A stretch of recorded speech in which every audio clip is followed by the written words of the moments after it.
Hola y bienvenidos a Un Bit de Memoria, un programa de la Red de la Tecnología donde queremos contar la historia de la informática de forma sencilla y a través de sus personajes más ilustres.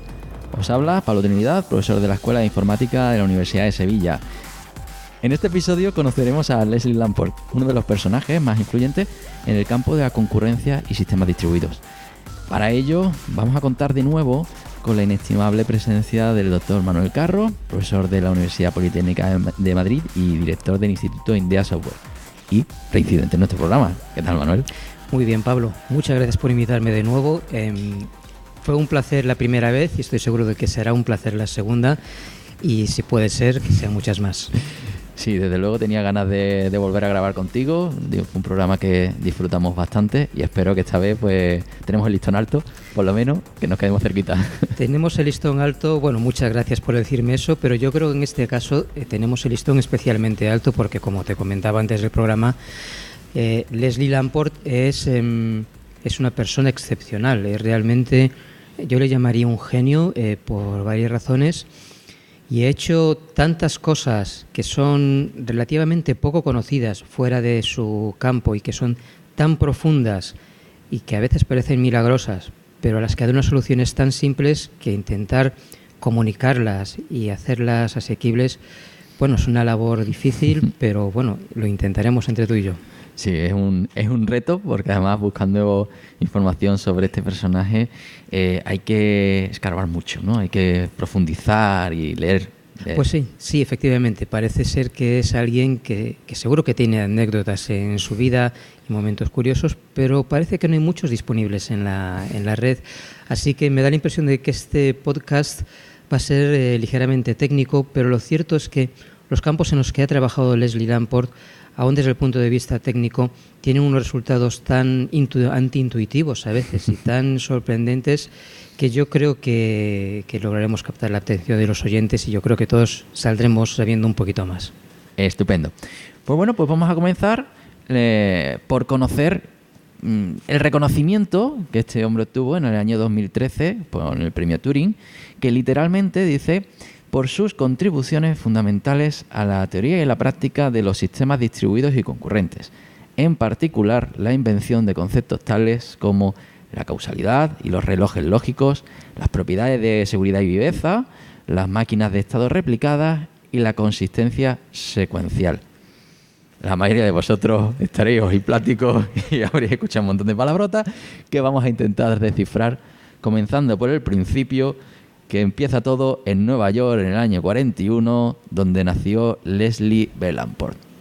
Pues sí, imagino que nació en el Bronx porque, según la biografía que hemos podido consultar, fue a un instituto en el Bronx.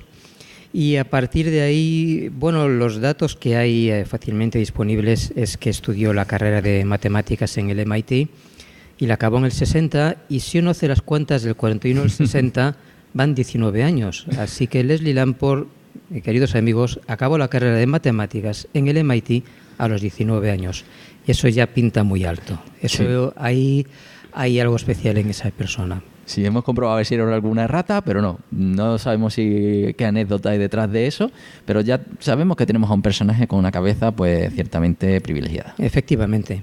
Posteriormente a eso, pues hizo un máster en matemáticas también en la Universidad de Brandeis, que acabó en el 63. Entre tanto estuvo trabajando en Mitre Corporation, y esto es algo interesante porque toda su carrera ha estado muy, muy ligada a la industria, y él lo tiene a gala porque ha dicho que si hubiera estado trabajando solo en un despacho hubiera encontrado soluciones elegantes a algunos problemillas, pero al estar en contacto con la industria se ha encontrado millones de problemas que eran muy interesantes y a los cuales, como veremos, dio soluciones muy interesantes. Bueno, después del máster en Brandeis, estuvo trabajando en la empresa en Massachusetts Computer Associates, me parece, del 70 al 77, y durante ese tiempo pues siguió haciendo un doctorado en Brandeis, que acabó en el 72, un doctorado de matemáticas, porque él es matemático. De hecho, su tesis doctoral es sobre análisis matemático, sobre series de Cauchy, si no me equivoco, y los matemáticos que lo oigan y lo sepan, pues que me perdonen, por favor. Y a partir de ahí se fue al Instituto Stanford Research International del 77 al 85, que es un entorno académico, pero que tiene también una vertiente aplicada. Y a partir del 85 estuvo en DEC Corporation, que después compró Compaq, hasta el 2001. Y del 2001 en adelante pues ha estado en Microsoft Research. Y por eso comentábamos antes que realmente nunca he estado en una posición puramente académica. Sí. Siempre he estado puesto en puestos de investigación y en empresas relacionadas con la informática y con los sistemas distribuidos, haciendo investigación avanzada, pero no desde un punto de vista académico. Y realmente esto he hecho, no sé si por diseño o porque las cosas han salido así, que muchos, si no todos los avances, que algunos de ellos pueden parecer un poco teóricos, que Leslie consiguió, realmente todos tienen aplicaciones prácticas, las tuvieron en su momento y muchos de ellos las tienen ahora mismo hasta extremos que no sospechamos y que bueno, vamos a intentar desvelar para todos vosotros. Pues sí, yo creo que esa era una de las cuestiones que más me llamó la atención de Leslie Lamport, su enorme relación con la industria y la aplicación directa de las ideas. Así que estoy intrigado por conocer un poquito más de este personaje, de cuáles son sus contribuciones. Bueno, pues como comentabas, tiene contribuciones esenciales en la concurrencia, en los sistemas distribuidos. La primera, o la más famosa en la concurrencia, es una solución al problema de los accesos a los recursos compartidos. Es decir, uno tiene un sistema donde tiene varios procesos y esos procesos quieren intentar acceder a un recurso compartido y entonces hay que arbitrar el acceso a ese recurso compartido. Y había soluciones clásicas, por ejemplo las de Dijkstra, que estaban probadas que eran correctas, porque una cosa que es muy complicada en estos casos y que es esencial es probar que esos accesos a recursos compartidos y las soluciones para hacer el arbitrio de ese acceso son correctas, nunca van a fallar, porque si fallan, bueno, pues ¿qué cosas pueden pasar? Pues que dos personas sacan el mismo dinero de la cuenta y la cuenta no decrece como podría decrecer, que es lo que pasa a veces, que no debería.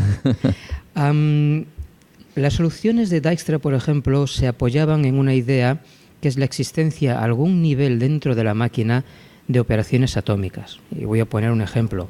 Si dos procesadores o dos procesos está uno intentando leer y uno intentando escribir y van a intentar hacerlo entre comillas al mismo tiempo, porque lo del tiempo veremos después que es relativo como la relatividad realmente. Intentan hacerlo al mismo tiempo. Las soluciones más clásicas suponían que o bien la escritura sucede antes y la lectura lee lo que ha dejado la escritura, o bien la lectura lee antes y la escritura va después. Entonces la lectura ha leído algo previo a la escritura. Entonces se suponía que había una atomicidad y en determinadas arquitecturas eso no es así. Realmente la lectura y la escritura pueden aparecer de manera concurrente y se leen datos que en un modelo mental de cómo funciona el programa nunca deberían estar así. Bueno, pues Leslie Lamport creó un algoritmo que se le conoce popularmente como el de la panadería para hacer el arbitrio del acceso a recursos compartidos que no tiene esta restricción. Hay un símil a este algoritmo, un símil antropomórfico, que es como si las personas llegan a la panadería y entonces dicen, bueno, ¿quién es el último? Y entonces se queda en el último, ¿quién da la vez? Que todos los hemos visto, ¿no? Sí.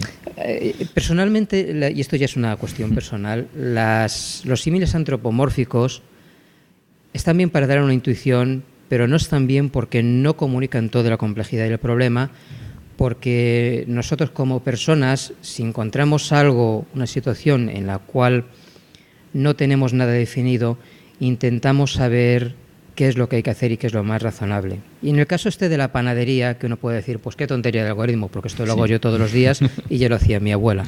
No es así, porque no tenemos el protocolo completamente definido en nuestras cabezas y no sabemos qué hacer, no tenemos una continuación de acciones predeterminada. Por ejemplo, imaginemos que uno está en la panadería en la cola y de repente alguien se va.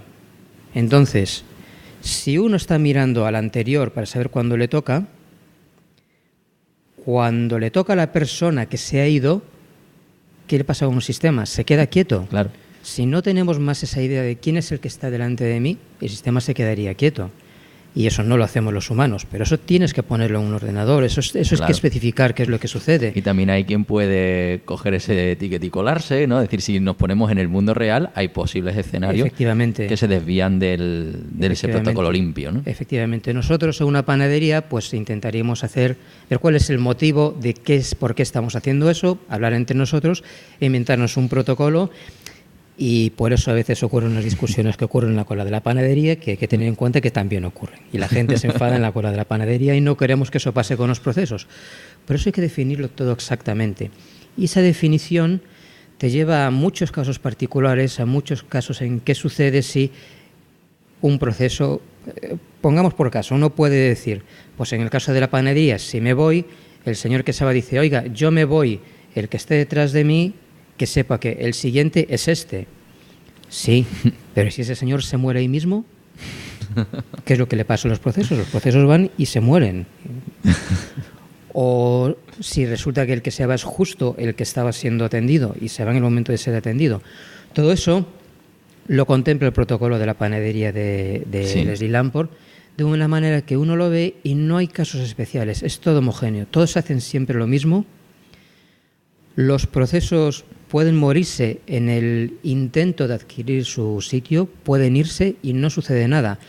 No necesitan ninguna garantía sobre la atomicidad de la lectura y la escritura. Un proceso puede estar leyendo datos que son una porquería, con que en algún momento lea un dato correcto, el sistema va a funcionar. Y aun en cualquier caso, lo que puede suceder es que se cambie el orden de la atención, pero el sistema no se va a quedar parado.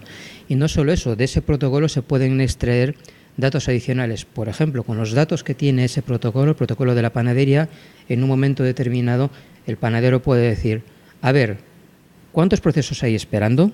Porque quiero saber cuánto pan tengo que hacer. Cosa que en otros protocolos que simplemente dan turnos, por ejemplo, pues no se puede hacer. Turnos en el sentido de ahora te toca a ti, ahora te toca a ti, ahora te toca a ti. Más gracias a este protocolo, es descentralizado. El panadero no tiene que hacer nada. Es decir, el panadero no va dando números. No hay nadie que vaya dando números según vayan llegando. Y eso es interesante, sobre todo en sistemas distribuidos, como vemos después, porque si hay una entidad que da los números, si esa entidad falla, todo el sistema se detiene. Aquí hay un protocolo de... Unas reglas sociales, por decirlo de alguna forma, ¿no? Unas reglas sociales que hacen que se organicen los procesos entre ellos para saber a quién le toca, y si uno decide dejar de jugar y decide dejar de participar, pues no pasa nada. Más aún, si uno es lento, no retrasa a los demás.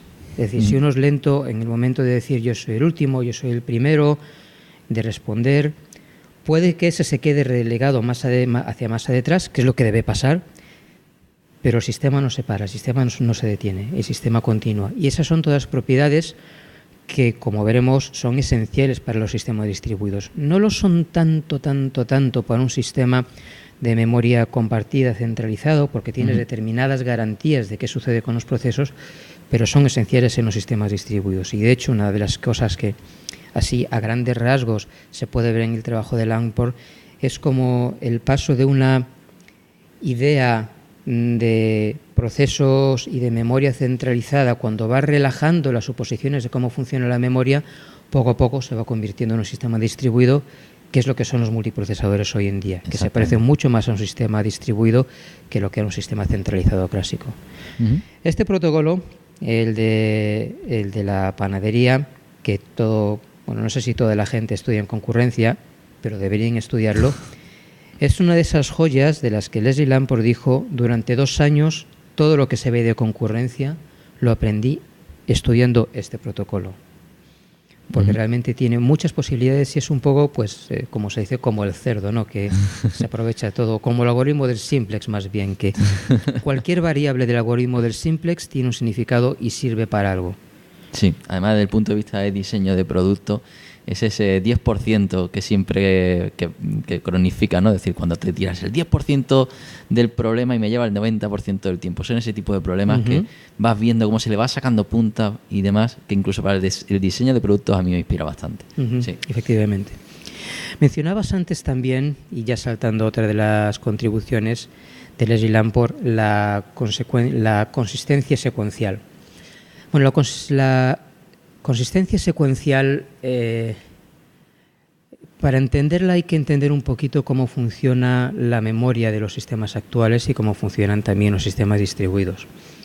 Normalmente uno cuando hace un programa secuencial, es decir, tienes un solo libro de ejecución, lo que tienes es que escribes a una posición de memoria y después cuando vas a leer, si el ordenador no está roto, pues lees lo que has escrito. Esto en un sistema multiprocesador, pues desgraciadamente no siempre es así. Y no siempre es así porque los momentos en los que los distintos procesadores escriben son relevantes, pero también son relevantes en qué sitio escriben, porque en realidad están escribiendo en memorias caché que pueden estar comunicadas, pero no hay una comunicación inmediata. Es decir, hay un protocolo en las memorias caché que funciona como funciona, es decir, no hay una comunicación automática, hay una difusión mágica de los datos. ¿Podría haberlo? Sí, podría haberlo, eso podría hacerse. Podría hacerse que una memoria caché distribuida funcionase como si fuese un único bloque, pero entonces todo iría mucho más lento porque haría falta una comunicación y bueno, todo sería muchísimo más caro realmente. Entonces, hay un protocolo y hay que ver cómo funciona ese protocolo y hay que entenderlo para poder razonar sobre cómo funciona un sistema distribuido en ese tipo de multiprocesadores. Lo que sucede es que el momento de las escrituras, el momento físico de las escrituras de un procesador en su caché, no se corresponde con lo que observamos del funcionamiento de la memoria, porque la propagación y la invalidación de las líneas de caché no es inmediata. Claro. Es decir, aún no tenemos ahí efectos cuánticos de efectos inmediatos a distancia. Entonces, la pregunta de Lamport, que es una pregunta muy buena, y yo creo que es una pregunta genial, y a ver si podemos entenderla. La pregunta no es cómo funciona este sistema, sino la pregunta inicial es, yo sé que voy a tener un sistema que no tiene lo que se llama consistencia estricta, que es la consistencia secuencial. Sí. Pero ¿cómo tiene que funcionar un sistema multiprocesador para que yo pueda razonar sobre él?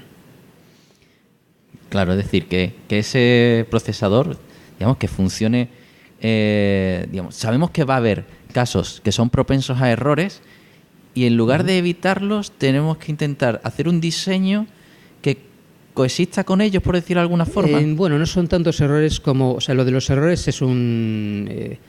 Bueno, errores me refiero a esas situaciones de que vas a leer un dato que está todavía escribiendo, si a lo mejor tienes mitad de uno, mitad de otro. Voy a intentar ponerlo en un caso un poco más concreto. Imagínate que te da un ordenador multiprocesador y te dice, mire, la memoria funciona de esta manera.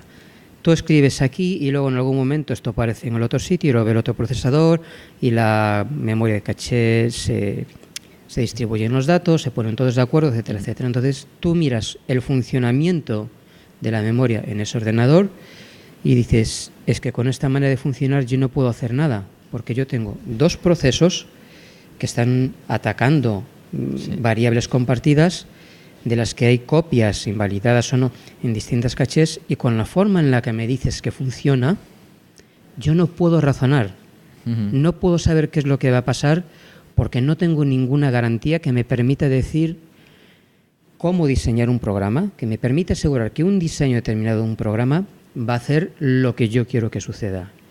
Entonces tiene un artículo que el nombre es sorprendente, que es cómo hacer un ordenador multiprocesador que ejecuta correctamente programas multiproceso.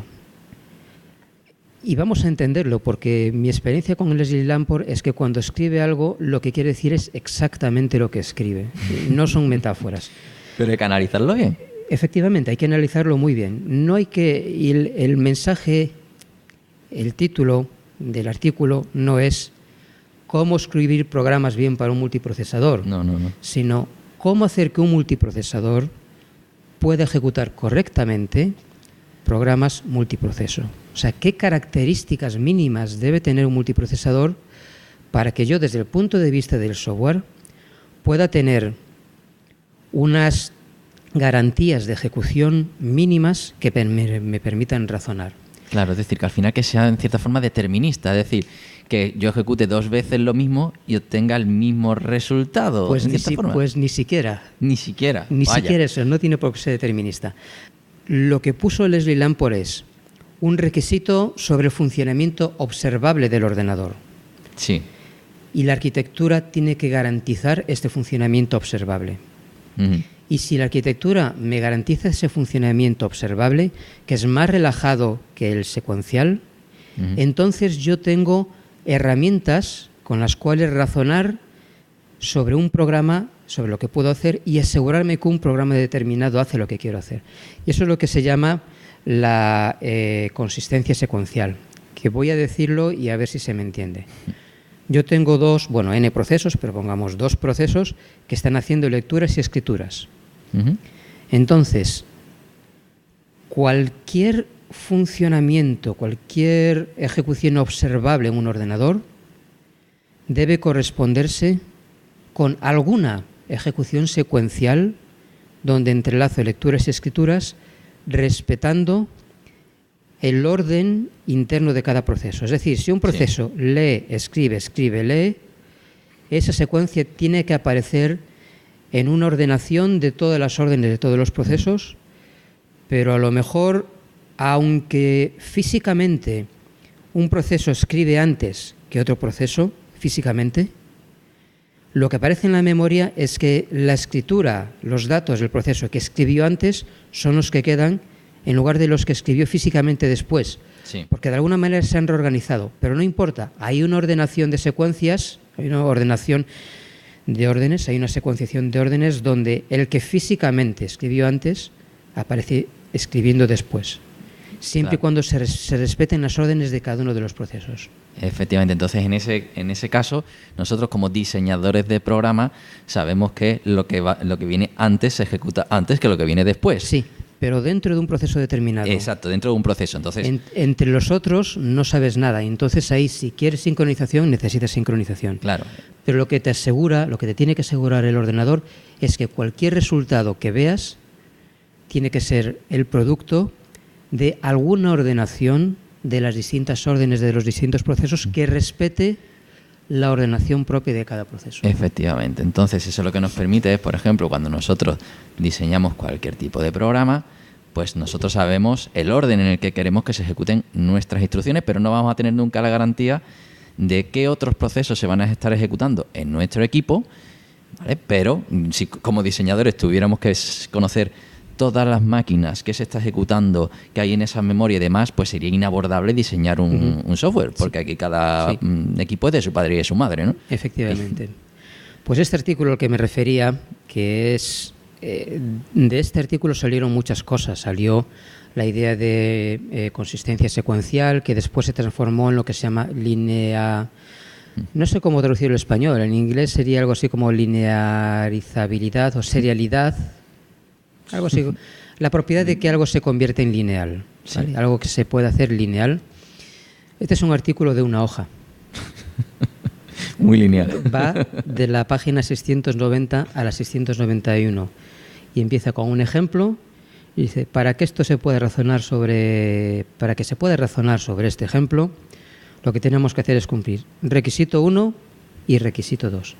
Y a partir de ahí, esas dos cosas que cuando las lees dices, claro que sí, pues es un claro que sí, que hasta antes de ese momento no se le había ocurrido a nadie. Y esa es una de las genialidades de Lamport que aparece una y otra vez. Lo lees y dices, claro que sí, bien, pero es un claro que sí, que solo era claro hasta que Lamport puso orden en el caos que era en ese momento la programación concurrente y paralela. Porque hay que entender que ahora tenemos un corpus de conocimiento muy grande sobre la programación paralela y la programación distribuida, pero en aquel momento se sabía muy poquito de a qué nos estábamos enfrentando. Claro, esa era algo muy teórico. Y esa simplicidad, que en otros programas ya hemos hablado de ella, que hay veces que cuando haces un problema simple dices, qué trivialidad, ¿no? Pero ¿por qué 2 reglas y no 3? ¿No? Claro, entonces ahí también está la importancia de ese tipo de contribuciones que aparentemente son tan triviales, ¿no? Y de aquí, a ver, todo el trabajo de Lamport, que tiene muchísimas cosas, si uno lo va hilando, tiene una lógica. ¿Por qué va una cosa y después va otra? Pues porque esa cosa que solucionó te abre la vía a tratar problemas que antes no podías tratar, y cuando tratas esos problemas te encuentras un problema que estaba un poquito más allá. No es como cuando cruzas un puente y detrás del puente dices, anda, pues que ahora hay un barranco. No lo hubiera visto si no hubiera cruzado el puente. Pues eso es lo que hace Leslie Lamport. Va cruzando puentes y luego se encuentra un barranco y luego una montaña y las va cruzando. Entonces, de esta idea de decir, claro, es que cuando este procesador escribe y este procesador escribe, aunque físicamente en el tiempo lo hagan en un orden, los efectos pueden aparecer en el orden contrario. Esto se ve completamente exacerbado en los sistemas distribuidos. En un sistema de memoria compartida concurrente clásico de los de hace muchos años, pues realmente los dos estaban atacando a una misma celda de memoria. Cuando empieza a haber cachés distribuidas, ya tienen que empezar a pasarse mensajes, pero son hilos, son hardware, como que uno se resiste a pensar que ahí hay un retraso temporal. Cuando no tienes memoria centralizada y lo único que haces es mandarte mensajes, la idea de tiempo desaparece. Y de hecho el tiempo absoluto, lo que se llama wall time, el tiempo del reloj de pared en los sistemas distribuidos, no voy a decir que no tenga sentido, pero no tiene mucha utilidad. Porque si yo mando un dato en un momento determinado y tú lo mandas un segundo después, aunque vayan al mismo sitio, si tú tienes mejores comunicaciones que yo, el tuyo puede llegar antes. Y de hecho el sitio al que llega puede tener un reloj que no está completamente sincronizado con los nuestros, así que los tiempos absolutos no tienen mucho sentido. Lo que tiene sentido es la causalidad. El que tú hayas enviado un mensaje es causa de que otro lo reciba. Y lo que se llaman los relojes lógicos. Y este es, o ha sido típicamente visto como el gran avance y la gran contribución de Leslie Lamport. De hecho, por lo menos es el artículo que tiene más citas, como unas 8.000 citas y hace algunos años y subiendo. Entonces, los relojes lógicos son una manera de poner orden y tener una idea de causalidad dentro de un sistema distribuido. Es una estructura de datos que los procesos distribuidos llevan, donde por un lado tiene un reloj lógico propio, que es un conteo de eventos básicamente, no es un reloj físico, sino es un reloj que cuenta cosas que pasan, que pueden ser envíos de mensajes, y también tiene un reloj global que se van intercambiando entre todos. Cada vez que un proceso le envía un dato a otro proceso, se actualizan las ideas de los relojes globales que tienen esos procesos, y con el simple hecho de pasar datos se van de alguna manera estabilizando la idea de relojes globales y de ese tiempo global, que es lógico, que no es absoluto. Y eso es uno de los sistemas que se utilizó, o cosas que están, digamos, ideas que están por detrás de lo que viene después, que son los snapshots. Claro. O sea, la idea de snapshot es una idea de cómo puede un sistema distribuido, y esto es algo mágico, pero es así. ¿Cómo puedes saber un sistema distribuido en qué estado está? Es decir, hay momentos en los cuales un sistema que está compuesto por varios agentes, varios procesos que se comunican mediante mensajes, necesitan saber en qué estado está cada uno. Y estado significa el estado del proceso, todas las variables, y qué mensajes se han enviado y qué mensajes pueden estar, digamos, volando en camino, ¿no? Entonces esa es la idea del snapshot. Pues lo que hicieron Lamport y Chandy en el algoritmo de snapshot de Chandy y Lamport fue diseñar un sistema, un algoritmo que es un poco milagroso, porque lo que hace es hacer que cada proceso del sistema conozca el estado de todo el sistema sin que nadie desde afuera lo sincronice. Es decir, sería muy sencillo decir, a ver, sistema, yo me pongo de pie y digo, a ver, todos quietos, no hagáis nada, decidme en qué estado estáis. Y cuando todos me los decís, yo os lo digo a vosotros. Esto no es como funciona, porque en un sistema distribuido no quieres ese punto único de fallo. O sea, ese maestro, si falla o si miente, pues puede falsificar el estado del sistema. Entonces lo que hicieron fue diseñar un algoritmo que se basa en enviar mensajes hasta... No voy a describirlo, pero es un algoritmo muy interesante. Yo recomiendo estudiarlo. Manda mensajes con un tag hasta que ves un mensaje que ya no lleva un tag, y entonces esos mensajes van llevando de un elemento a otro elemento del sistema los estados y el conteo de mensajes que se han enviado y que no han sido recibidos. Y es realmente muy interesante. Y ahí has introducido un ingrediente que ya lo comentamos, creo que cuando hablamos con sobre Bárbara Liskov, el tema de los generales bizantinos, si no recuerdo mal, eso de qué pasa si hay alguien que miente sobre su estado, ¿no? Sí, efectivamente. Pero antes de llegar a los generales bizantinos, vamos a ir un poquito antes, porque los generales bizantinos, que es el problema del acuerdo de Bizantino, es uno de los más famosos y que ahora, para los que les guste blockchain, las tecnologías basadas en blockchain son una solución al problema de los generales bizantinos. Blockchain lo que hace es un sistema tolerante a fallos bizantinos. Un fallo bizantino es más que un fallo porque no solo que puedas fallar, sino que además fallas a propósito. Sí. Antes de eso, se dedicó Leslie Lamport a un problema que, básicamente era cómo tener sistemas con resistencia a los fallos. Y una de las maneras de tener sistemas resistentes a los fallos es pues replicando sistemas. Es decir, yo tengo dos sistemas. Si uno falla y tengo otro que lo está replicando, pues me voy al otro. Entonces, lo que propuso Leslie Lamport, que es una idea que después se ha convertido en el estándar de la industria, y por eso digo, voy a hacer un pequeño inciso. Todas estas cosas, algoritmos de Leslie Lamport sobre snapshots, sobre tolerancia a fallos, etcétera, etcétera, que parece nada más que un algoritmo escrito en un trozo de papel y una prueba matemática. Esto está por detrás de los sistemas de Google, de Amazon, de Microsoft, todos los sistemas web, todos los sistemas grandes de almacenamiento, todos, absolutamente todos, utilizan de una u otra manera algoritmos que están o bien inspirados o bien codificados directamente a partir de las ideas de Lamport. Por eso cuando decía antes que Lamport, aunque no sea tan conocido como otros científicos en esta área, tenemos sus efectos en todos los lados, es que realmente es así. Están ocultos, pero están ahí. Entonces, estaba hablando del problema de tener sistemas de alta disponibilidad con replicación. Replicar un sistema es muy complicado, porque, bueno, primero, físicamente se quiere replicar un sistema. Vamos a poner una idea que no funciona.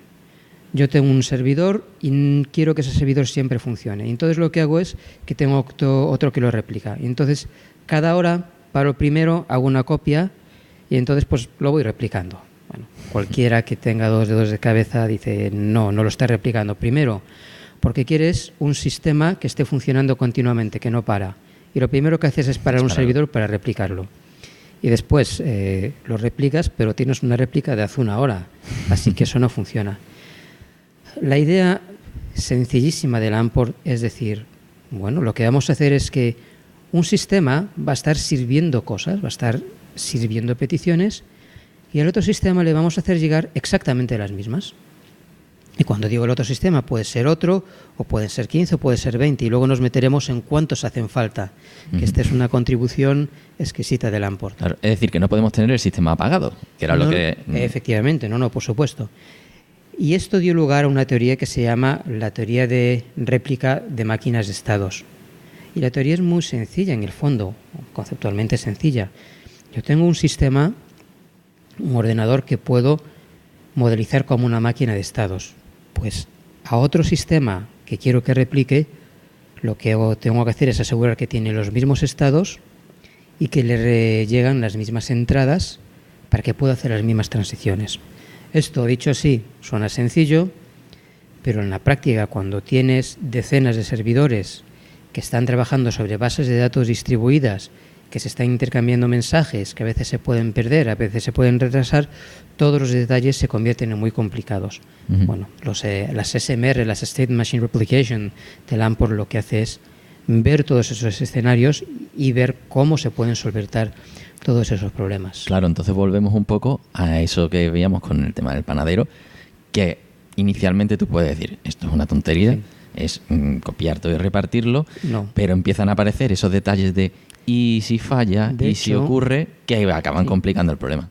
Efectivamente, pues es interesante ver cómo algunos de estos algoritmos tienen su origen, y algunas de estas ideas tienen origen en observaciones muy concretas, ¿no? Por ejemplo, en el caso de la replicación de máquinas de estados, una de las cosas que definió Leslie Lamport es cuál es el número mínimo de réplicas que necesitas.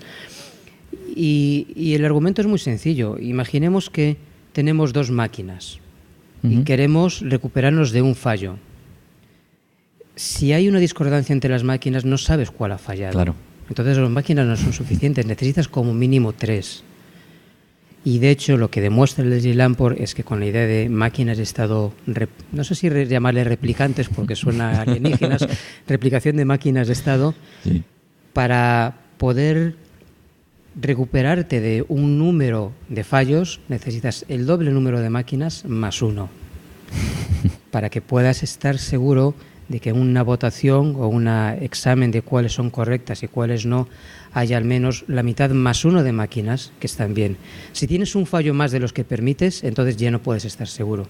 Pero esto te da un número mínimo de máquinas que necesitas para recuperarse de un número de fallos. Y esta idea pues después evolucionó a lo que es conocido como el problema de los generales bizantinos, ¿no? A todo esto, Lamport es conocido por tener pues metáforas bastante floridas que a veces le dieron problemas, y lo comentaremos después cuando hablemos de Paxos. Entonces, el siguiente paso que sucedió en el entorno de un proyecto donde se requería una seguridad mucho más grande, era un proyecto de aviónica, donde había que asegurarse que unos protocolos de votación de unos ordenadores que estaban básicamente al mando de la cabina de mandos de un avión, o que tenían, digamos, cierta control de la cabina de mando de un avión. El problema que teníamos en ese momento era no solo que algún ordenador pudiese fallar. Lo que Leslie Lamport se dio cuenta es que podía ser que un ordenador pareciese no fallar, pero estuviese dando respuestas incorrectas, ya sea de una manera maliciosa o ya sea por algún tipo de mal funcionamiento, pero un ordenador podía parecer funcionar de manera correcta y realmente está intentando infiltrarse dentro del sistema. Y esto, bueno, pues se le dio la metáfora de los generales bizantinos que están intentando atacar una ciudad, la asedian, pero tienen que ponerse de acuerdo mandándose mensajes con palomas, no pueden hablar directamente, hay la sospecha de que alguno puede ser un traidor y entonces aquel al que intentan atacar se convierte en su aliado. Es decir, hay un pequeño problema que después resulta que esas cosas suceden en la vida real, ¿no? Entonces uno puede pensar, ¿cómo sales de esto si tienes traidores? Bueno, pues Leslie Lamport da una solución a ese problema de los generales bizantinos que es aplicable a sistemas de ordenador, y también da un tope mínimo de cuántos ordenadores puedes tener, cuántos servidores o sistemas puedes tener para poder llegar a un acuerdo que se sabe que es el que todos quieren hacer. Bueno, que este caso es 3F+1, no vamos a entrar en detalle. Muy bien. Con la salvedad de que si los servidores pueden probar quiénes son, es decir, tiene una firma digital, solo necesitas 2F+1. Y entonces en los artículos de Leslie Lamport aparece por primera vez la idea de una firma digital, una manera de probar que yo soy quien soy y nadie me puede suplantar. Antes que la idea de firma digital de los artículos de Diffie y Hellman. Y de hecho el artículo inicial de Diffie y Hellman referencian el artículo de Leslie Lamport como la idea inicial de firma digital. Que esto en cierta forma pues demuestra la importancia en nuestro día a día. A lo mejor no es tan evidente como otros personajes que se han tenido una contribución, digamos, directa y tangible, pero que vemos un montón de ingredientes que van afectando a cómo se diseña el software, cómo las máquinas actuales funcionan y cómo los sistemas, sobre todo sistemas críticos, tienen que funcionar. Efectivamente. De manera ortogonal, por ejemplo, las máquinas, y voy a pasar a otro tema ya, es que hay tantos temas que es imposible ahondar en... Es un personaje poliédrico también. Efectivamente, para Leslie Lamport harían falta varios programas. Bueno, seguro que eso ocurre con más premios Turing también, pero es que Leslie Lamport es un personaje especial. Una cuestión que queda en el aire, porque no lo hemos mencionado antes, es que muchos de estos algoritmos, por ejemplo, la replicación de máquinas de estado, en algún momento necesita que un sistema distribuido se ponga de acuerdo en algo, se ponga de acuerdo y tenga lo que en general se llama un consenso. Puede ser, por ejemplo, elegir a alguien que hace de líder, alguien que tiene una representación especial, alguien que tiene un papel especial, o bien en cuál es la ordenación correcta de entradas en una máquina o en otra máquina. Y esto necesita un protocolo que es un protocolo que en general se llama protocolo de consenso. Bueno, pues Leslie Lamport es uno de los autores de un protocolo de consenso, más bien una familia de protocolos de consenso que se llama Paxos, que ahora mismo básicamente es el estado del arte que se usa en Google, en Amazon, en Azure de Microsoft y en todos los sistemas que tienen datos distribuidos en localizaciones geográficas diversas, o sea, siempre que tienes que hacer distribuciones de datos. Realmente yo creo que lo que se usa en estos momentos es un avance, una mejora del protocolo Paxos inicial, que se llama Multipaxos, que tiene determinadas mejoras de eficiencia, pero que arranca de Paxos. La historia de Paxos pues tiene su curiosidad, ¿no? Es una de las anécdotas que se conocen de Leslie Lamport, y es que cuando presentó el artículo lo presentó como una metáfora donde había un parlamento en una isla griega, la isla se llamaba Paxos, y entonces ese parlamento tenía un sistema de decisión con el cual se podía llegar a una decisión, a un consenso, aunque no estuviesen todos los parlamentarios, aunque estuviesen algunos, no sé si aunque no estuviese ningún parlamentario hay una posibilidad de que hubiese un consenso. Yo lo que he leído, ese artículo, tengo que reconocer que el original de Paxos no lo he leído, pero lo que siempre me han transmitido es que es un artículo que merece la pena leer para ver un artículo bien escrito, con humor, con rigor, pero que no es el artículo que hay que leer para entender Paxos. Y lo mismo le pasó a muchos revisores de congresos que recibieron ese artículo, y el artículo original de Paxos fue durante mucho tiempo no aceptado en congresos, mientras que la gente lo que hacía era referenciar y utilizar el Technical Report que estaba disponible, en parte también, y voy a hacer otro paréntesis, por Butler Lampson, que era un compañero de... creo que en algún momento estuvo en Xerox, en Palo Alto, y también trabajaba en sistemas distribuidos, e hizo de evangelizador de ese algoritmo para Leslie Lamport, diciéndole a la gente que trabaja en sistemas distribuidos que esa era la manera de hacer consenso, mientras el artículo iba dando botes de congreso en congreso, y tardó pues como 9 años en publicarse, cuando yo entiendo que en aquel momento en momento de su publicación ya seguramente sería ampliamente conocido. Entonces, Paxos y Multipaxos hoy en día forman una de las bases de los sistemas distribuidos comerciales. No son una rareza, igual que no es una rareza ahora mismo la replicación de máquinas de estado, es el estándar para hacer replicación y sistemas de alta disponibilidad, igual que los relojes lógicos, igual que muchas otras cosas, igual que, pues, por ejemplo, su trabajo en especificaciones formales. Sí, que ahí nos vamos al mundo de las lógicas temporales, ¿no? Efectivamente.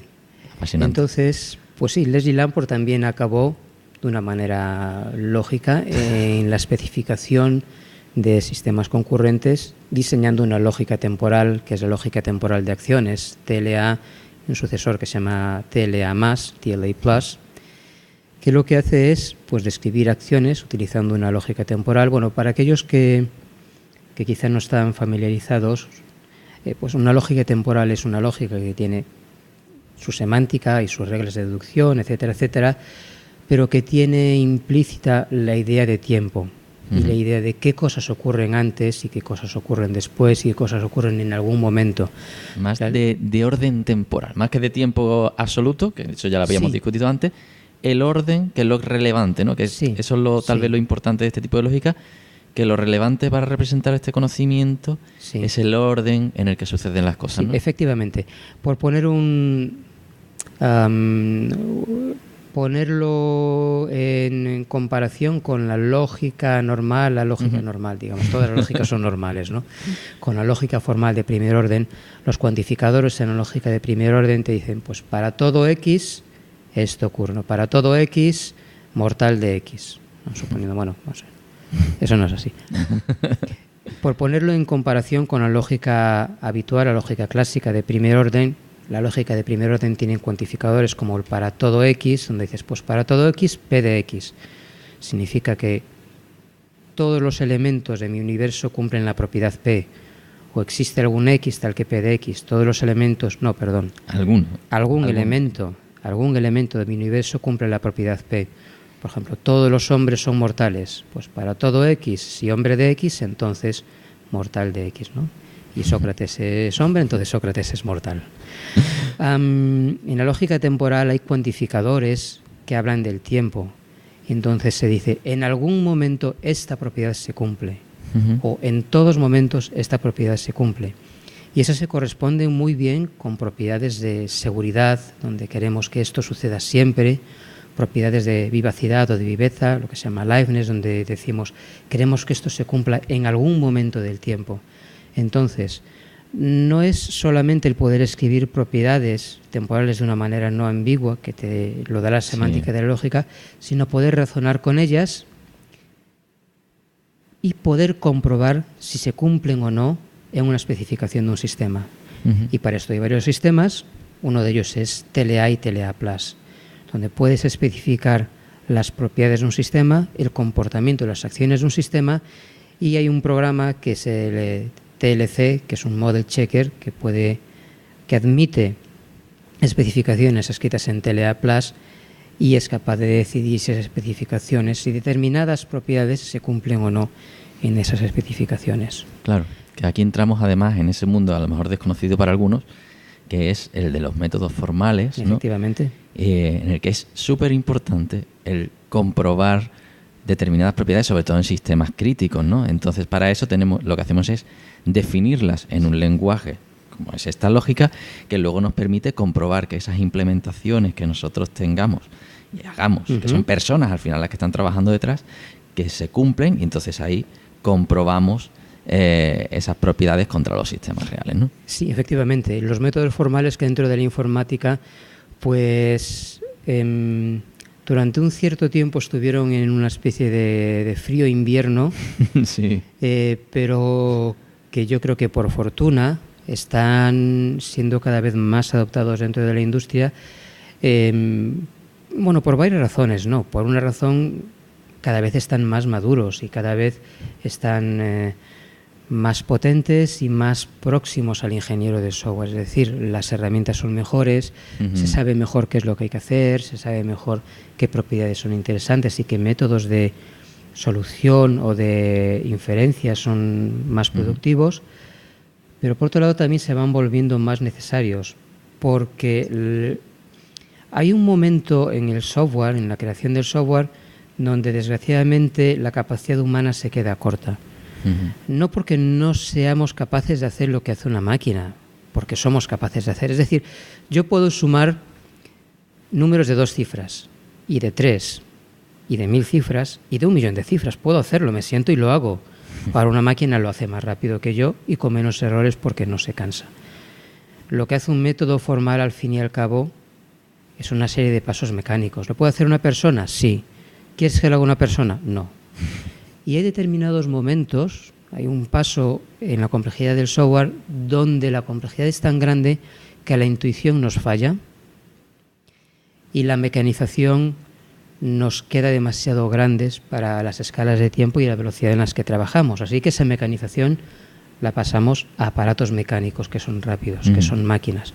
Eso se ha ido depurando cada vez más y, bueno, por ejemplo, Amazon utiliza TLA+ y TLC para la comprobación de las implementaciones de los algoritmos de Paxos que usan sus sistemas distribuidos. Y aquí se cierra un poco el bucle, claro, que dice de todas las cosas que suceden con este hombre tienen una lógica.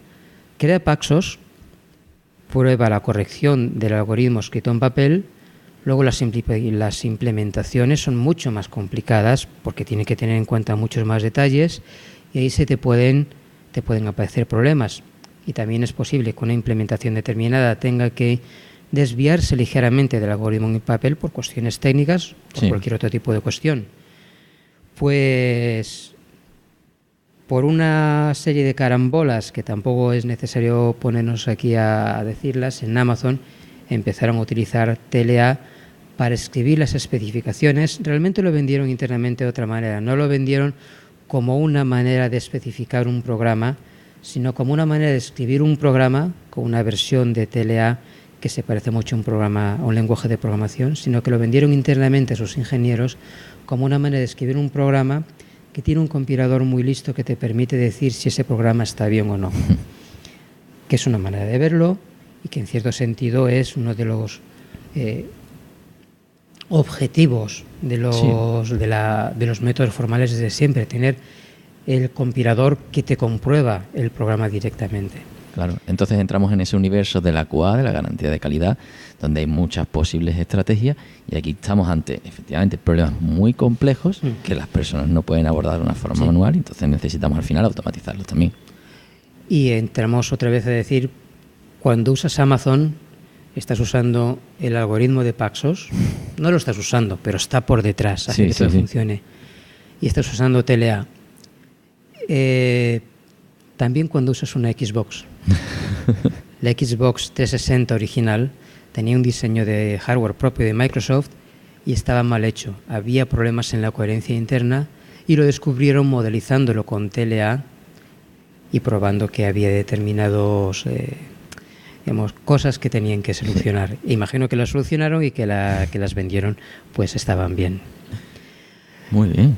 Y ya lo último... El remate final. El remate final pues es para los frikis como yo y los académicos también. Los académicos, muchos académicos, pues LaTeX.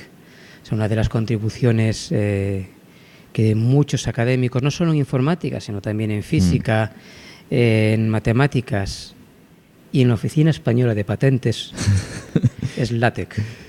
Gente que tiene que escribir fórmulas, sobre todo, lo agradece muchísimo. Gente que tiene que escribir fórmulas y gente que tiene que escribir artículos y texto que, sin hacer nada, tiene buen aspecto. Ya si quieres hacer cosas más complicadas, se te hace un poco cuesta arriba, eso es verdad. Sí. Pero LaTeX es un sistema de producción de texto que una vez pasas un bache inicial y un shock inicial, lo hace todo mucho más sencillo. Bueno, pues LaTeX es una creación de Leslie Lamport.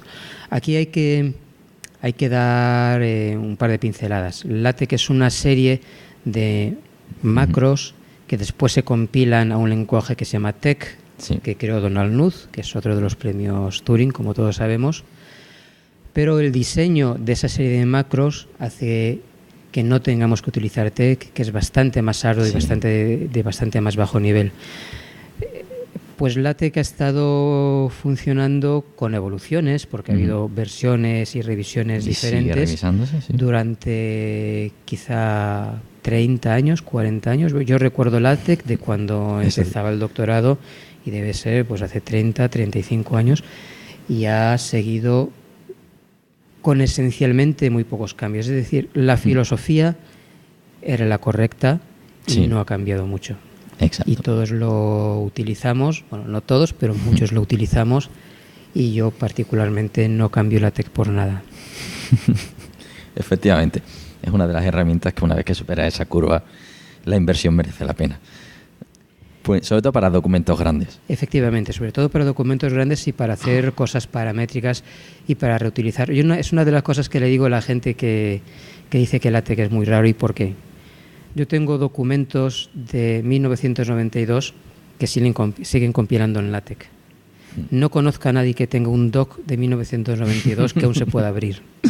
Sí, entonces era el WordPerfect además. Pues bueno, la verdad que hemos hecho un repaso muy amplio por un personaje que hemos visto que tiene un impacto en los sistemas actuales, que a medida que ha ido creciendo el tamaño de los sistemas, que estamos entrando en la era del Big Data, de los grandes sistemas que tienen alta disponibilidad, múltiples servidores que están respondiendo ante un montón de peticiones, que esa magia que el mundo ve detrás de esos sistemas, pues la ha resuelto en parte este grandísimo personaje como Leslie Lamport. Sí, uno puede pensar, bueno, si no hubiese sido Leslie Lamport, habría sido otra persona. Efectivamente, pero es que fue Leslie Lamport y no uno, sino Sí. Una contribución y otra, y otra, y otra, y otra. Y siempre con ideas brillantes que son más o menos simples, pero que realmente siempre tienen dentro una intuición de qué es lo que hay que hacer y cómo hay que hacerlo de manera correcta. Y por eso han pervivido. Por eso los algoritmos iniciales de réplicas, de consenso, etcétera, etcétera, han pervivido a lo largo de los años. Y como han nacido para responder a una necesidad industrial, a una necesidad técnica real, o sea, no es un problema inventado y que entonces tiene una solución que hasta cierto punto es inventada, sino que es un problema real y una solución buena a un problema real, esa solución ha continuado y se ha seguido usando y es la base de muchas de las cosas que vemos hoy en día. Efectivamente, se nota ese norte constante que seguramente no sabemos, pero la academia a lo mejor hubiera sido diferente su historia. Podría haber sido diferente. Leslie Lamport dice que hubiera sido diferente, no lo podemos saber, pero él piensa que el haber estado en contacto íntimo y continuo con agentes industriales es lo que le ha permitido dar soluciones a problemas que realmente son importantes para la industria. Uh-huh. Pues bueno, efectivamente, eso como cierre, tenemos un personaje que a lo mejor un oyente medio no lo habéis entendido todo, habrá cosas que se escape a vuestro alcance, pero que da idea de la dimensión y la complejidad que tiene el mundo de la informática y que hacer las vidas de las personas más fáciles obliga a que haya mucha gente trabajando en la sombra, y por eso la importancia de premios como este que destacan ese trabajo de toda esta gente que está ahí en el fango, haciendo que las cosas funcionen y que podamos progresar como sociedad. Así que bueno, hemos sobrevivido a este personaje tan complejo, ¿verdad, Manuel? Hemos sobrevivido, la lucha ha sido enconada, pero bueno, nos hemos defendido como hemos podido y hemos llegado hasta el final. Pues bueno, agradecerte que hayas repetido, que estés aquí, que bueno, que no lo hemos dicho, estamos en la jornada Sistedes en Sevilla, grabando, aprovechando que pasabas hoy por aquí, y en un sitio muy cómodo que la organización de la que formo parte pues, nos ha cedido. Así que queremos agradecer primero a Sistedes su apoyo y luego, por supuesto, a ti que te hayas animado a pasar de nuevo por aquí. Bueno, y yo, Pablo, te agradezco a ti la invitación y esta serie fabulosa que yo recomiendo a todos que la oigan. Bueno, evidentemente, si me oís, pues ya la estáis oyendo, pero si os habéis perdido capítulos anteriores, pues id a por ellos porque creo que merece la pena y estad atentos a los capítulos que seguramente vendrán en un futuro. Pues sí. Pues bueno, os recordamos por último que si queréis hacerle caso a Manuel y escuchar otros programas, podéis hacerlo a través de la red La Tecnologería, que estamos en iTunes, en iVoox, en la web tecnologería.com. También podéis encontrarnos, incluso tenemos un canal en YouTube y estamos en Facebook y en Twitter como Tecnologería. Y si queréis escribirnos, porque queráis hablar sobre algún personaje importante o cualquier comentario sobre nuestro programa, también podéis hacerlo a través de correo hola@tecnologería.com. Un saludo y hasta la próxima.